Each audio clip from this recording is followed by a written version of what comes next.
வணக்கம் திருவள்ளூர் மக்களே, என் பேரு புகழ். நீங்க பார்த்துருக்க பிஏ டெக் அண்ட் அப்டேட்ஸ். எங்க நம்ம இன்னைக்கு போயிருக்கோம் அப்படின்னு பார்த்தீங்கன்னா, நம்ம ஒண்டிக்குப்பம்ல இருக்கிற பூந்தமல்லி போற ரூட்ல கரெக்டா அந்த ஆம்புலான் ஆக்சிஸ் பேங்க் ஆப்போசிட்ல வந்து பார்த்தீங்கன்னா ஒரு கடை இருக்கு.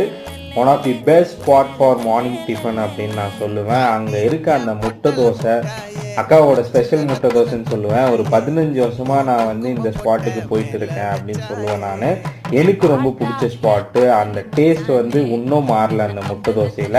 இங்கே வந்து பார்த்தீங்கன்னா சாம்பார் 2 வகை சட்னி இருக்குது. எனக்கு ஃபேவரட் வந்து பார்த்தீங்கன்னா அந்த கார சட்னியும் அப்புறம் அந்த தேங்காய் சட்னி கூட அந்த தோசையை டிப் பண்ணி எடுத்து அந்த வாயை உள்ளே வைக்கிறப்போ இருக்கே அந்த டேஸ்ட்டு எங்கேயுமே வராதுன்னு சொல்லுவேன். அவ்வளோ சூப்பராக இருக்கும் அந்த முட்டை தோசை. அந்த சட்னியும் வந்து அவ்வளோ திக்னஸில் செம்மையாக இருக்கும் நான் சொல்லுவேன். கண்டிப்பாக மிஸ் பண்ணாமல் போய் ட்ரை பண்ணுங்கள். சண்டே அதுவும் செம்ம ரஷ் இருக்கும் அந்த ஸ்பாட்டில். மிஸ் பண்ணாமல் ட்ரை பண்ணுங்கள்.